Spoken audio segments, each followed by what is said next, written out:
Hey bro, morning. How are you? Today I slept in. I slept in till like 9:30 a.m. Which, if you're a parent, if you're a father, if you have children, I have a 1-year-old, a 6-year-old, and an 8-year-old. I think any parent that would listen to a man sleep into 9:30 a.m. would say, "How is that possible?" And I don't know. I have this habit of staying up really late working, doing work, editing videos, talking to people, working on business, whatever it is. And then I will sleep until 9:30, sometimes 10 o'clock, and nobody bothers me. My kids don't bother me. My wife doesn't bother me. My wife understands. She has a strong work ethic, and she grew up in a Japanese culture. And if you know the Japanese culture, it's work, work, work. So if I say, honey, I need to sleep, I need to work late and I need to sleep in, she'll say, okay, I understand, no problem. She'll be like, yes, please go work, right? And I used to really be hard on myself, to be honest, to be fully transparent here. I grew up in a household where sleeping was considered a waste of time. And if you were sleeping in too much, you were wasting your life and something's wrong, right? And I would beat myself up, especially after having kids. I'm like, man, why am I sleeping so much? Why do I need to sleep so much? 8, 9 hours.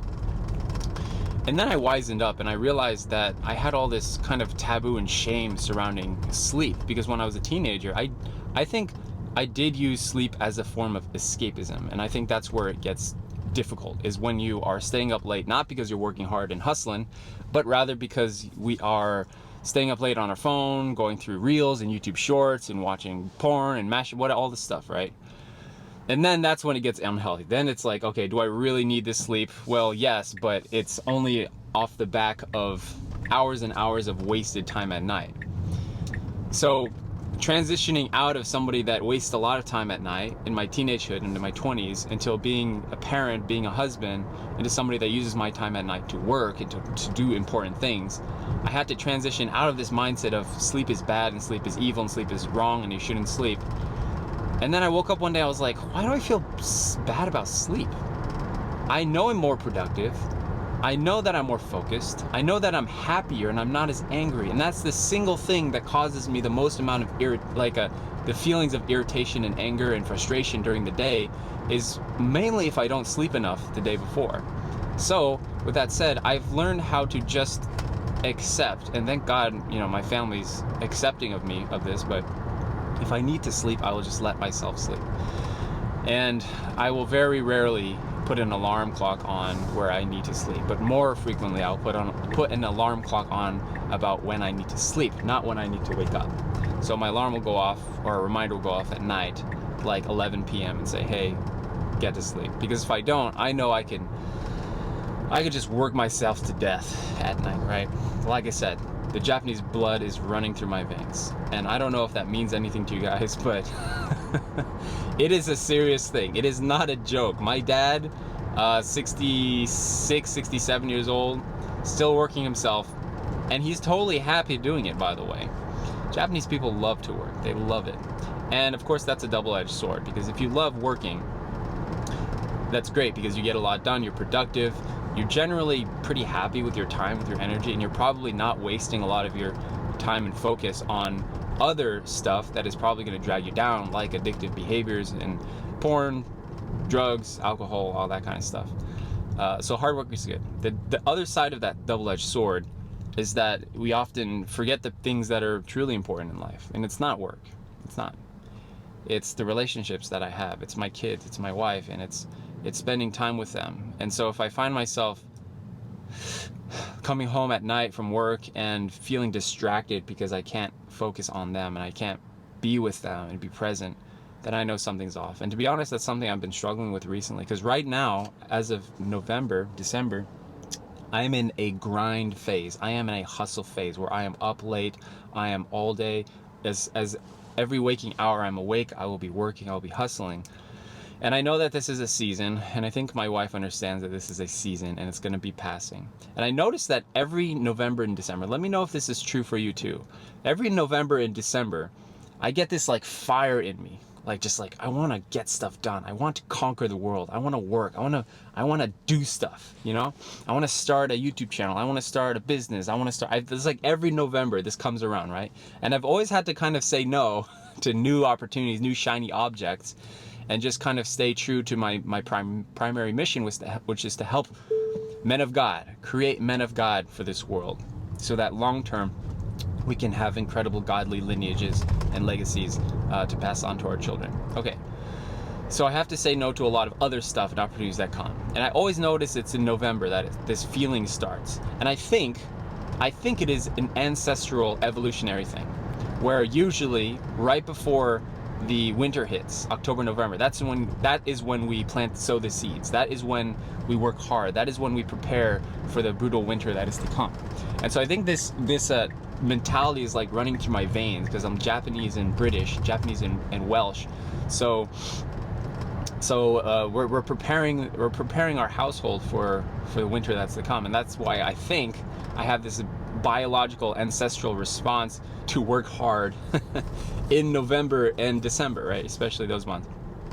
So with that said, I feel well rested. That's what I'm saying. I'm gonna go to the gym now, as I do, and I'm gonna get my workouts in. I'm gonna do press to really hit that chest. I'm gonna do handstands workouts, calisthenics, hit those shoulders and back and core, because it kind of hits a lot of stuff. It's a pretty well-rounded compound exercise, handstand push-ups. And then, my friend, I'm going to do biceps, because I just feel good doing biceps. I just like the pump. That's kind of really the main reason I like doing biceps. I just like feeling the pump. And that's the important thing, is like, do you enjoy working out? At the end of the workout, can you say, I feel good. I feel good that I did that. Even though I didn't really want to, I was feeling kind of tired, whatever, unmotivated, I did it and I feel good. If you can make the mental note that you feel good after doing something, I think it's worth doing long term. I think it's worth consistently doing it. Even if it's like, you know what, is it really worth doing bicep curls? Not really. Not really, to be honest. It's not a fantastic exercise to do for longevity's sake. Maybe for aesthetics, yes. But it's not a longevity exercise that everybody needs to do in order to be a healthy human being. It's not. But I like doing them.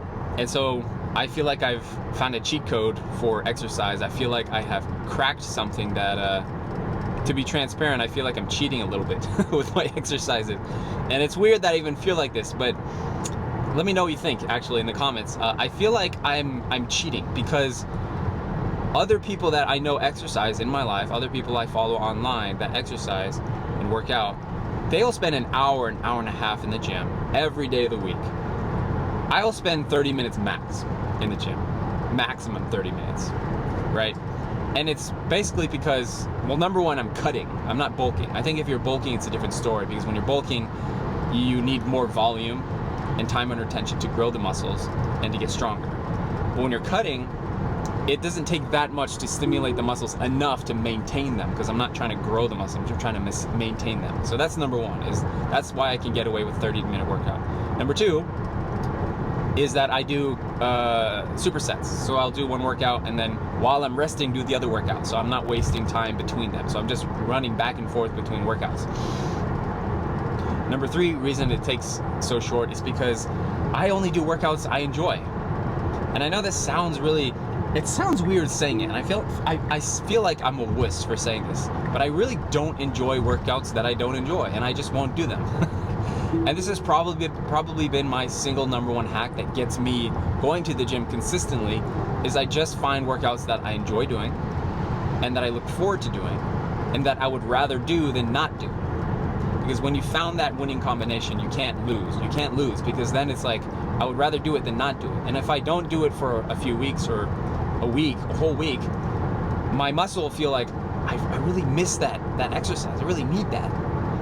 And you can think about this if you play an instrument like guitar or piano, or if you know somebody that does. If you go a whole week without, or a month, let's say, without playing your favorite instrument, you got kind of edgy, like, and as soon as you see one in the mall or at the airport, you start jamming on the piano. Yeah! And that's because you prefer to do it than not do it. And if you don't do it for long enough, then it feels weird. Runners are like this. If you're a runner, people that love running or run a lot, if they don't run for a week, they start feeling sloppy, and they start slappy, and they're like, I just gotta get my run in, you know? And so if you can get to that point where initially when you're starting a workout or exercise or something, it's hard to get over that hump because it's different. It's a new sensation and stimulation for your muscles. But eventually, if you do it consistently enough, I would say for like 2 weeks, just give it 2 weeks of just putting in the work, eventually you will surpass this threshold. You'll level up to the point where you would rather do it than not do it, and that's when you want. When you pass that threshold, you will rather do it than not do it, and that's when you want. And I recommend this especially for social media use and porn, all right? For screen use. Everybody wants to use screens less. I know this is true. Everybody's like, oh, should I spend more time on social media, or should I spend less time on social media, or should I just spend the exact same amount of time? Most people will say, I think I should spend less time, okay? Let's be real. Most people will say that. So, what I recommend to people is do a complete, absolute detox for 1 week. Give it 1 week. Absolute detox, absolutely everything. You can, if you want, you can have one TV show or movie that you watch every night. That's just one. It has to be only from one show. And you can watch it every night, like Family Guy or something like Rick and Morty or, I don't know. Those are the things I watch, like Rick and Morty, that kind of stuff. Something silly and mindless and just fun to watch. And then do it for 1 week. And then notice how you feel. I promise. This is the Uncle Benji guarantee, guys. I promise that you will feel better. You'll have more time. You'll have more energy. And then after 1 week, I want you to make a note of like, how do I feel after doing this for 1 week? And more than likely, you will say what most people say that I work with. They'll say, man, if I can do it 1 week, why can't I do it 2 weeks? And then they'll do another week. And they'll say, wow, that was the best two weeks of my life. The most productive 2 weeks of my life, because I got back hours and hours every day that I was spending on my phone that I can use for more important things. And so do it for 2 weeks and then notice how you feel. Do it for 3 weeks, notice how you feel, and just keep going like that. And a few guys that I've mentored and I've coached with have done that, and they have made this a long-term strategy for dominating life. Because think about it linearly. If you are spending even 1 hour a day on media, which is conservative, considering that most people it's 2 hours or more that they're spending, that's 1 hour to 2 hours every day that you're getting back to do something else with. So naturally, what would you do? Even if you didn't have a plan to start a business or work on your whatever side hustle or workout, even if you didn't have a plan, naturally, you'll have 2 hours and you'll be like, man, what do I do? You will naturally do something that's more productive, infinitely more productive than going on to Instagram, onto YouTube, onto TikTok, etc. Right? So that's what I recommend. Start with everything that you're doing with a challenge. I'm going to do it for 1 week. It's going to be hard, but eventually you'll pass the threshold, and then it'll be easy because you will prefer to do it than not do it. Does that make sense? I hope it does. All right, so let's hit the workout, let's hit the gym, and I'll see you later.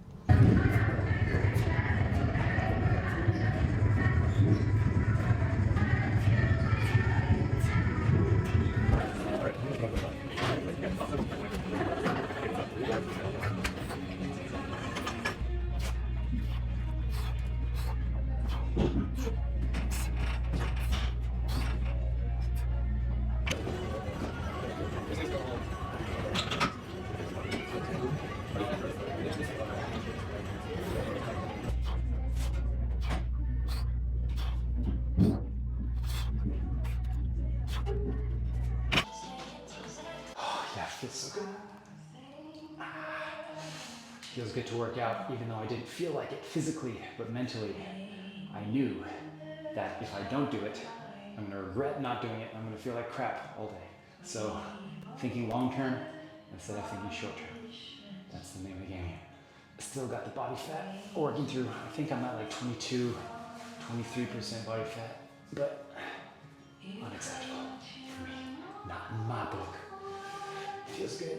Getting better at handstand walking. My goal is to get all the way across the racquetball court and then walk back. That would be awesome, but it's exhausting. I don't know how gymnasts do it, man. Gymnasts are strong as hell.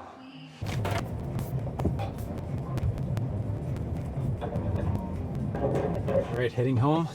We have some family over, some guests over for Thanksgiving week. and we're gonna go hang out and have some fun on the trampoline, maybe go to a park. And I wanted to give you guys more tactical guidance on how to do a social media detox, because I realized that when I said that this morning, I was like, you guys should do a social media detox, all media. And I realized how ludicrous that sounds, because our lives are so engulfed in media. But I want to make this more tactical, exactly how to do this. And this is the exact detox prescription that I give to men who are struggling with porn addiction, social media addiction, just goofing around online, not being active, not being proactive with their lives, spending hours upon hours on their phone into the late of nights, and they're like, I don't want to be this guy anymore, but I keep doing it. So this is the detox. All right, ready for this? 4 weeks.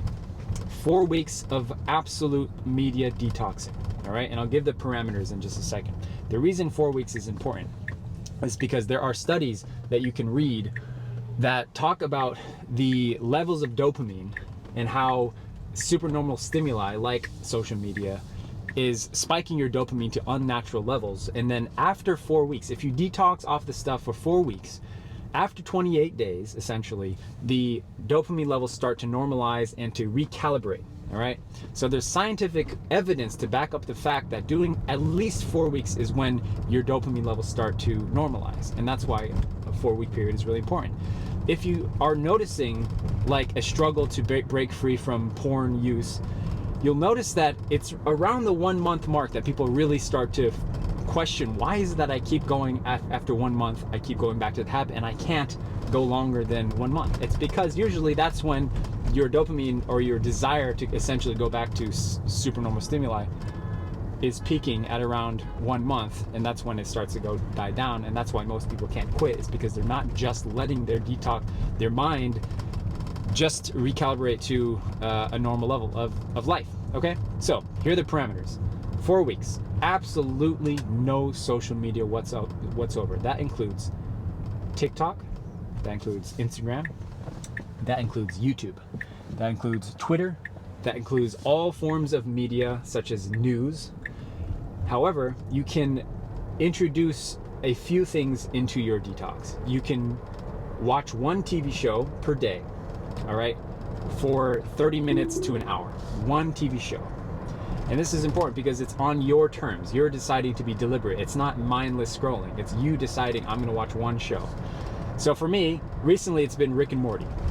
And I've been rewatching old episodes, and it relaxes me, it winds me down, it kind of is mindless. I don't have to think so much about the intense difficulties of my life or the universe and culture and all that stuff. It's just kind of silly, mindless stuff, which I enjoy.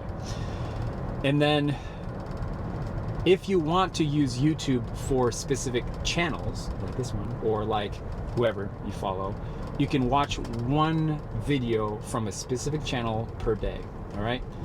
And the point of all this is that we're not being mindless anymore. If you've ever experienced the ghost thumb of going on the toilet or in the elevator, and you like your thumb automatically goes to Instagram because it's the most bright and vibrant app on your phone, and you're like, man, I wasn't even planning to go to that app, and I just like immediately went there automatically. That's called the ghost thumb, and that's what we're trying to get out. All right, so how do we defeat the ghost thumb of just going to apps when you're not even planning to it? There's an app called Blocksite. I love this app and I highly recommend it. I have no affiliation with them whatsoever, but I love the app Blocksite because you can literally block specific apps and specific websites on your device, on your phone and your computer.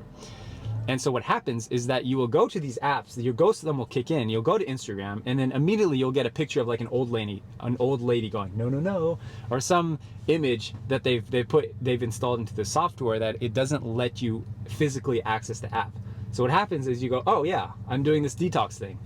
I didn't even plan to go here, and then now you can backtrack and do something else. And so what happens is, usually what happens in these detoxes is that people stop going to these apps, and instead, with the saved energy and time and focus, they do more productive things naturally without even trying. So usually what I do is I'll go to an app, like, oh, it's blocked. That's stupid. Why did I even go to that app? Instead, I'll go to my journal app, which is an infinitely more productive thing to do with my time, and I'll journal about something. Like, today I'm feeling this. Why am I feeling this? Today I was frustrated by this. Why did that frustrate me? Or today I'm excited about this, or I'm challenged by this, and try to figure out and understand myself. And so you can imagine if you did this your entire life, for the rest of your life, every time you're feeling stressed or bored or lonely or depressed or anxious or uncertain or angry, all the times you would usually go to that social media app, instead you go to your journal app and you say, why am I feeling this? And what do I want to do with this emotion? Why am I feeling stressed? And what do I want to do with this stress? How do I want to use this stress to my advantage? If everybody did that across the globe for all of eternity, for the rest of your life, like, you'd be unstoppable. You would be absolutely unstoppable, because you would stop being mindless and you would start being mindful. All right? And that's the name of the game. So after you do this 4 weeks of detoxing using Block Site, the app, to block all access to stuff, I do recommend getting the paid version, by the way, because you have more access and you can block more stuff. I recommend it. After 4 weeks of doing the total detox, now you have an opportunity to reintroduce media into your life on your terms, mindfully, not mindlessly. And that's the name of the game here. Mindfully, okay, I would like to stay subscribed to these YouTube channels. I would like to not have TikTok anymore and Instagram anymore, because I've noticed that I feel so much better without it, right? And so you're introducing these things on your terms, deliberately, strategically, purposefully, all right? So that's why we're doing this, is so that you can stop just being led down this rabbit hole of eternal destruction into oblivion, because the algorithm and the YouTube worlds are trying to profit off of your views and your attention and your focus. It's enough of that, all right? You got to get off of it. I don't want to be the guy that's controlled by my life. So every time when I first did this detox, I looked at my stats on my phone. How much time exactly per week, per day am I using on every single app? And I was horrified, mortified, disgusted. It was egregious, gratuitous, horrendous, horrific. Just looking 2 hours a day is what I saw. 2 hours a day, basically spending on YouTube and Instagram. And I was like, this is ridiculous. So that's when I smartened up and I was like, I'm gonna do this detox. I did the detox, it changed my life. Why? Not because I got my focus energy back, but the reason is because I used that energy and that attention, that time, for more productive things. I started working on myself more. I started going to the gym more. I started working on my business more. I started making more content. And my life has changed since then, because the most successful people in the world, the most productive people in the world, it's not that they're doing more stuff, it's that they're doing less of the stuff that you are doing. They're doing less of the stuff that the unproductive people are doing. And one of those things is that they're not goofing around spending mindless time on social media. I promise you, the most successful person that comes to your mind, I promise you that man or that woman does not mindlessly spend time on social media. How is Elon Musk able to spend 80+ hours a week working? Does he use social media? Yes. Do I think it's mindless? I don't think so. I think he's more mindful about his use of X, Twitter, than it is mindless, okay? And I highly doubt he spends mindless times wasting around going through YouTube shorts and reels for hours on. I highly doubt that's how he spends the time. Because how could he? How is that even possible? So think of the most successful person that you know and ask yourself, is there something that they're doing that you're not? Or is it that they're not doing something that you are doing? And I think that's the destruction, is that most of us are doing things that are keeping us from reaching our full potential, that are keeping us constrained, that are bottlenecks and roadblocks in our lives, that if we just remove them, we can naturally grow to the person, to the man, to the godly person that you want to be. One of those primary roadblocks is absolutely 100% guaranteed going to be social media use, your phone use, the specific apps of Instagram, YouTube, TikTok, Reddit, the news, whatever it is. You cut it out for 4 weeks. Use the app, Block Site if you need to. Give the password to someone else so you can't change the password. Just do it for 4 weeks. I promise you, it will change your life. And here's another challenge. Do it for 1 week, all right? Do it for 1 week for me. If that seems more bite-sized for you, do it for 1 week if it's feasible, and then notice how you feel, and then decide, I'm going to do it for another week. And before you know it, you will say, man, I really enjoy not having this stuff in my life. I'm going to cut it out, and your life will never be the same. All right, guaranteed. If you guys are still with me in this video, I love you. I love you to death. Do subscribe and share with your friends. We're trying to get godly men. I'm dead serious on this mission of getting godly men together, because we need to have better role models that are of God, of faith in our world. And I'm currently not seeing it to the extent that I believe that they're out there. I know they're out there. I just think that they're not as prominent as we believe. And I'm trying to get those people together. So if that's you, do follow, subscribe, like the video, because apparently that helps other people find the video. So I've been told. And I'll see you in the next episode. Let's do it.